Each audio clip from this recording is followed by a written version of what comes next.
ಯಾಕಂದರೆ ಇಷ್ಟ ನೆನ್ನೆನೂ ನಾನು ಅಷ್ಟೇ ನೆನ್ನೆ ರಾತ್ರಿ ನಾನು ಹೋಗಿದ್ದು ರಾತ್ರಿ 10 ಗಂಟೆ ಹಾಸ್ಪಿಟ್ಲಿಂದ ಹೋಗಿದ್ದು. ಅಷ್ಟೊಂದು ಪೇಷಂಟ್ಸು ಅಷ್ಟೊಂದು ಒತ್ತಡ ನಮ್ಮ ಮೇಲಿದೆ.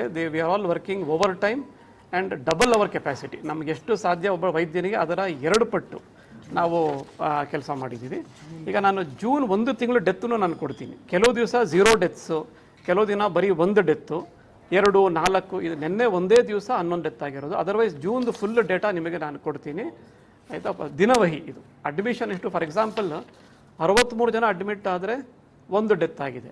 ಸೊ ವಿಸಿಟ್ ಅಕ್ಸೆಪ್ಟಬಲ್ ಅಂತ ನೀವೇ ಹೇಳಬೇಕು ನನಗೆ ಆಯಿತಾ. ನನಗೆ ಪ್ರತಿಯೊಂದಕ್ಕೂ ಡೇಟಾ ಇದೆ ಆಯಿತಾ. ಸೊ ನಿನ್ನೆ ಒಂದು ದಿವಸ ಲಿಟಲ್ ಅನ್ಯೂಷಲ್, ಅದು ನಮ್ಮ ದುರದೃಷ್ಟ. ನಿನ್ನೆನೇ ಈ ಪ್ರಾಬ್ಲಮ್ ಆಯಿತು. ಸೊ ಬಟ್ ವೈದ್ಯರು ಎಲ್ಲರೂ ಡ್ಯೂಟಿ ಮೇಲಿದ್ದರು. ಡಾಕ್ಟರ್ ಶ್ರೀನಿಧಿ ಅವರು ನಿನ್ನೆ consultant senior doctor on duty. ಈಗ ನಿನ್ನೆ ಏನಾಗಿದೆ, ನಮ್ಮ ಹಾಸ್ಪಿಟಲ್ ಅನ್ಯೂಷಲ್ ಆಗಿ ಜಾಸ್ತಿ ಡೆತ್ಸ್ ಆಗಿದೆ. ನಿನ್ನೆ ಬೆಳಗ್ಗೆ 8 ಗಂಟೆಯಿಂದ ಇವತ್ತು ಬೆಳಗ್ಗೆ 8 ಗಂಟೆವರೆಗೂ ನನ್ನ ಹತ್ರ ಸ್ಟ್ಯಾಟಿಸ್ಟಿಕ್ಸ್ ಇದೆ. ಒಂದು 11 ಜನ ಪೇಷಂಟು ನಿನ್ನೆ ಡೆತ್ ಆಗಿದ್ದಾರೆ. ಅದೇನಾಗಿದೆ, ಅದರಲ್ಲಿ ಇರೋರೆಲ್ಲ ಆಲ್ಮೋಸ್ಟು ತುಂಬ ಸೀರಿಯಸ್ ಆಗಿರೋ ಪೇಷಂಟ್ಸು. ಈಗ ಏನಾಗುತ್ತೆ, ನಮ್ಮದು ಟರ್ಷರಿ ಕೇರ್ ರೆಫರಲ್ ಹಾಸ್ಪಿಟ್ಲು. ಈಗ ಮೈಸೂರು ಸುತ್ತಮುತ್ತಲಿನ 5 ಜಿಲ್ಲೆಗಳಿಗೆ ಇದೊಂದೇ ಹಾರ್ಟ್ ಹಾಸ್ಪಿಟ್ಲ್ ಇರೋದು. ನಮಗೆ ಎಲ್ಲ ಕಡೆಯಿಂದನೂ ಪೇಷಂಟ್ಸು ರೆಫರ್ ಆಗ್ತಾರೆ. ಸಾಮಾನ್ಯವಾಗಿ ಸಿಂಪಲ್ ಕೇಸಲ್ಲಿ ಅಲ್ಲೇ ಟ್ರೀಟ್ಮೆಂಟ್ ಸಿಗುತ್ತೆ. ಸೀರಿಯಸ್ ಆದವ್ರನ್ನಷ್ಟೇ ಅವರು ಮಡಿಕೇರಿಯಿಂದ ಚಾಮರಾಜನಗರದಿಂದ ನಮ್ಮ ಹಾಸ್ಪಿಟ್ಲಿಗೆ, ಇನ್ನು ಸೀರಿಯಸ್ ಸ್ಟೇಟ್ ಅವರು ರೆಫರ್ ಆಗಿ ಬರ್ತಾರೆ. ಸುಮಾರು ಜನ ಅಡ್ಮಿಟ್ ಆಗೋ ಟೈಮಲ್ಲೇ ಸೀರಿಯಸ್ ಇರ್ತಾರೆ ಅವರು. ಅದನ್ನು ನಾವು ಅವ್ರ ಹತ್ರ ಇಂಟ್ರ್ಯಾಕ್ಟ್ ಮಾಡಿ ಹೇಳಿರ್ತೀವಿ, ನಿಮ್ಮ ಪೇಷಂಟ್ ಸೀರಿಯಸ್ ಇದ್ದಾರೆ, ಬದುಕಲಿಕ್ಕೆಲ್ಲ ಪ್ರಯತ್ನ ಮಾಡ್ತೀವಿ ಅಂತ. ಸೊ ನಿನ್ನೆ ಅನ್ಯೂಷಲಿ ಸ್ವಲ್ಪ ಜಾಸ್ತಿ ಡೆತ್ಸ್ ಆಗಿದೆ. ಹಾಗಾಗಿ ನಮ್ಮಲ್ಲಿ ಸ್ವಲ್ಪ ಡೆತ್ ರೇಟು ಜಾಸ್ತಿನೇ ಇರುತ್ತೆ. ಆದರೂ ನಾನೊಂದು ಸ್ಟ್ಯಾಟಿಸ್ಟಿಕ್ಸ್ ತೊಗೊಂಡಿದ್ದೀನಿ. ಫಾರ್ ಎಕ್ಸಾಂಪಲ್, ಈಗ ನಾವು ಕಳೆದ ವರ್ಷ ನಾವು ಇಡೀ ಹಾಸ್ಪಿಟಲ್ ಅಡ್ಮಿಷನ್ಸ್ ತೊಗೊಂಡ್ರೆ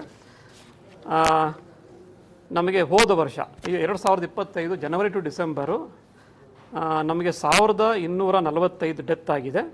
21,500 ಅಡ್ಮಿಷನ್ಸಲ್ಲಿ. ಅಂದರೆ ನಮಗೆ ಡೆತ್ ರೇಟು ಟೋಟಲು 5.7% ಹೋದ ವರ್ಷ. ಅಂದರೆ 100 ಜನ ಅಡ್ಮಿಟ್ ಆದರೆ 5 ರಿಂದ 6 ಜನ ತೀರ್ಕೊಳ್ತಾರೆ. That is the death rate on on average ಕಳೆದ ವರ್ಷದ್ದು ಇದು. ಈ ವರ್ಷದ ಡೇಟಾನು ನಾನು ತೊಗೊಂಡಿದ್ದೀನಿ. ಆಮೇಲೆ ಇಯರ್ ವೈಸ್ ನಾವು ಈ ಹಾಸ್ಪಿಟ್ಲೇ ಪ್ರಾರಂಭ ಆದಾಗಿಂದ 2010ರಿಂದ ತೊಗೊಂಡ್ರೂ ನನ್ನ ಹತ್ರ ಡೇಟಾ ನಿಮಗೆ ಒಂದು ಕಾಪಿ ಕೊಡ್ತೀನಿ. About 6 to 8% is the average death rate. 100ಕ್ಕೆ 6 ರಿಂದ 8 ಜನ ನಮ್ಮ ಹಾಸ್ಪಿಟಲಲ್ಲಿ ತೀರ್ಕೊಳ್ತಾರೆ. ಇದೊಂದು. ಮತ್ತು ಈ ವರ್ಷ ಡೇಟಾನೂ ಇದೆ. About 5 to 6%. ಇದು international standard. Referral hospital tertiary care, this is the accepted mortality. ಯಾಕಂದ್ರೆ ಬರೋರೆಲ್ಲ ಹಾರ್ಟ್ ಪೇಷಂಟ್ಸು ತುಂಬ ಸೀರಿಯಸ್ ಇರೋರು. ಇಷ್ಟು ನಿನ್ನೆ ಒಂದು ದಿವಸ ಮಾತ್ರ ಸ್ವಲ್ಪ ಡೆತ್ಸ್ ಆನ್ ಆನ್ ಆ್ಯಾವ್ರೇಜ್ಗಿಂತ ಜಾಸ್ತಿ ಆಗಿದೆ. ನಿನ್ನೆ 11 ಜನ, ಕೆಲವು ಸಲ 2-3 ಡೆತ್ ಇರುತ್ತೆ ಕೆಲವು ದಿವಸ. ಆವ್ರೇಜ್ ಔಟ್ ಮಾಡಿದಾಗ ಅಬೌಟ್ 6% ಪೇಷಂಟ್ಸ್. ಹೌದು, ಹೇಳ್ತೀನಿ. ಈಗ ನಿನ್ನೆ ಆಗಿರೋ ಡೆತ್ತಲ್ಲಿ ದೇವರ್ ಆಲ್ 80 ವರ್ಷ 70 ವರ್ಷ ಸೀರಿಯಸ್ ಹಾರ್ಟ್ ಅಟ್ಯಾಕ್ ಆಗಿರೋರು, ಹಾರ್ಟ್ ವೀಕ್ ಆಗಿರೋರು, ಈ ಥರದ ಹಾರ್ಟ್ ಫೇಲ್ಯೂರ್ ಪೇಷಂಟ್ಸು ಎಲ್ಲ ಡೇಟಾ ನಂತರ ಪ್ರತಿಯೊಂದು ಬರ್ಕೊಂಡಿದ್ದೀನಿ ನಾನು. They were all very sick and almost in the death bed. ಇಂಥವರು ತೀರ್ಕೊಂಡಿದ್ದಾರೆ. ಚೆನ್ನಾಗಿದ್ದವನು ಸತ್ತೋಗ್ಬಿಟ್ಟು ಅನ್ನೋದು ಇದರಲ್ಲಿ ಯಾರೂ ಇಲ್ಲ ಆಯಿತಾ. ಇಷ್ಟಾಯಿತು. ಇನ್ನೊಂದು ಆರೋಪ ಏನಂದರೆ ಡಾಕ್ಟರ್ಸ್ ಇರಲಿಲ್ಲ ನಿನ್ನೆ ಅನ್ನೋದೊಂದು ಆರೋಪ. ಅದಕ್ಕೆ ಆ ಡಾಕ್ಟರ್ನೇ ಕರ್ಕೊಂಬಂದಿದ್ದೀನಿ ಆಯಿತಾ. ಇವರು doctor Srinidhi, he was on duty yesterday. ನಿನ್ನೆ 24 hours ಅವರೇ ಹಾಸ್ಪಿಟಲ್ ಇದ್ದರು, ಇಲ್ಲೇ ಮಲಗಿದ್ರು. ಪೇಷಂಟ್ ರಿಲೇಟಿವ್ಸ್ ಯಾರು ಆರೋಪ ಮಾಡಿದ್ದಾರೆ ಅವ್ರ ಹತ್ರನೂ ಅವ್ರು ಇಂಟ್ರ್ಯಾಕ್ಟ್ ಮಾಡಿದ್ದಾರೆ. ನಮ್ಮ ಹತ್ರ CCTV ಫುಟೇಜ್ ಎಲ್ಲ ಇದೆ. ಆಮೇಲೆ ಇನ್ನೂ 2 ಡಾಕ್ಟರ್ಸ್, ಒಬ್ಬರು DM ಮಾಡ್ತಾ ಇರೋ ಪೋಸ್ಟ್ ಗ್ರಾಜುಯೇಟ್, ಅಂದರೆ ಅವ್ರ ಕ್ವಾಲಿಫಿಕೇಷನ್ MBBS, ಅದಾದಮೇಲೆ MD, 1-2 ವರ್ಷ ಆಗಲೇ DM ಕೋರ್ಸ್, ಇನ್ನು 1 ವರ್ಷಕ್ಕೆ ಅವರು ಡಿಗ್ರಿ ತಗೋತಾರೆ DM. ಅವರು 2 ಡಾಕ್ಟರ್ಸ್ ನಿನ್ನೆ ಡ್ಯೂಟಿಯಲ್ಲಿದ್ದರು. ಕ್ಯಾಶುಯಾಲಿಟಿಯಲ್ಲಿ ಒಬ್ಬರು, ICCU ಏರಿಯಾದಲ್ಲಿ ಒಬ್ಬರು, ಇವರೊಬ್ಬರು. ನಿನ್ನೆ ನೈಟು 3 ಜನ ಡಾಕ್ಟರ್ಸು ರೌಂಡ್ ಫುಲ್ ಡ್ಯೂಟಿಯಲ್ಲಿದ್ದರು. ಅವರು ಪೇಷಂಟ್ಸ್ ಎಲ್ಲ ಅಟೆಂಡ್ ಮಾಡಿದ್ದಾರೆ, ಅವ್ರ ಕಡೆಯವ್ರ ಹತ್ರ ಇಂಟ್ರ್ಯಾಕ್ಟ್ ಮಾಡಿದ್ದಾರೆ. ಅದೇನಾಗಿದೆ, ಆ ಡಾಕ್ಟ್ರ್ ಎಲ್ಲೋ ಪಕ್ಕದಲ್ಲೇ ಒಂದು ರೂಮ್ ಕೊಟ್ಟಿರ್ತೀವಿ, ಯಾರೂ ಇಲ್ಲ ಅಂದಕ್ಕೆ ಹೋಗಲ್ಲ, ರೆಸ್ಟ್ ತೊಗೊಳಕ್ಕೆ ಒಂದು ರೂಮ್. ಅಲ್ಲಿದ್ದಾಗ ಒಂದು ಖಾಲಿ ಚೇರ್ ತೊಗೊಂಡು ವೀಡಿಯೋ ಮಾಡಿ ಯಾರೂ ಇಲ್ಲ ಅಂತ ಅವರು ವೀಡಿಯೋ ಮಾಡಿ ಹಾಕಿದ್ದಾರೆ. ಸೊ ಇದೊಂದೇ ಅಲ್ಲ, ನೀವು ಎನಿ ಡೇ ನೀವು ಯಾರಾದರೂ ಬನ್ನಿ, within 2-3 minutes doctor will attend. ನಮ್ಮ ಕ್ಯಾಶುಯಾಲಿಟಿ ಅಷ್ಟು ಅಲರ್ಟ್ ಆಗಿರುತ್ತೆ ನಮ್ಮಲ್ಲಿ. ಅಲ್ಲ, ಈಗ ಬರ್ತಾ ಇರೋ ಪೇಷಂಟ್ಗೆ ಡೆಫಿನೆಟಾಗಿ ಕೊರತೆ ಇದೆ ಸರ್. ಹೌದು, ಯಾಕಂದರೆ ನಮ್ಮ OPDಗೆ ನಾವು ಹತ್ತತ್ರ ಒಂದು 900-1000 ಜನ ಪೇಷಂಟ್ ಬರ್ತಾರೆ. ನಾವು 6-7 ಡಾಕ್ಟರ್ಸ್ ಅದನ್ನು ಕ್ಲಿಯರ್ ಮಾಡಬೇಕು. ಸೊ ಡಾಕ್ಟರ್ಸ್ ಇನ್ನೂ ಹೆಚ್ಚಿದ್ರೆ ಇನ್ನೂ ಒಳ್ಳೆ ಸರ್ವಿಸ್ ನಾವು ಕೊಡಬಹುದು. ಈಗ ನಿನ್ನೆನೂ ಅಷ್ಟೇ ICCU 1 ಎಲ್ಲಿ ಡೆತ್ ಆಯಿತು, ನಮ್ಮ ಹತ್ರ ಇರೋದು 18 ಬೆಡ್ಡು, ಅಲ್ಲಿ 25 ಜನ ಪೇಷಂಟ್ ಇದ್ದರು. ಬಿಕಾಸ್ ಎಲ್ಲನೂ ಬಿಕಾಸ್ ದೇ ವಿಲ್ ಒಂದು ಸಲ ಬಂದ ಮೇಲೆ ಬೇರೆ ಹಾಸ್ಪಿಟಲ್ ಹೋಗೋಕೆ ಅವ್ರಿಗೆ ಅಫೋರ್ಡಬಿಲಿಟಿ ಇರೋದಿಲ್ಲ, ಹೋಗೋಕೆ ರೆಡಿನೂ ಇರೋಲ್ಲ.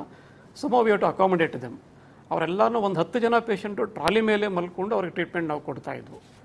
ನಿನ್ನೆ 25 ಜನ ಪೇಷಂಟು ICU 18 ಇರಬೇಕಾದ ಕಡೆ 25 ಜನ ಪೇಷಂಟ್ಸ್ ಇದ್ದರು. ಟ್ರಾಲಿ ಮೇಲೆ ಎಲ್ಲರೂ ಹಾಕೊಂಡಿದ್ವು, ನಾವು ಟ್ರೀಟ್ಮೆಂಟ್ ಕೊಡ್ತಾ ಇದ್ವು. ಹಾಗಾಗಿ ಎಲ್ಲರ ಮೇಲೂ ಒತ್ತಡ ಆಗಿದೆ. ಹೌದು, ಅಟ್ಲೀಸ್ಟ್ ಇನ್ನೊಂದು 10 ರಿಂದ 15 ಜನ ಡಾಕ್ಟರ್ಸ್ ನಮ್ಗೆ ಎಕ್ಸ್ಟ್ರಾ ಬೇಕಾಗುತ್ತೆ.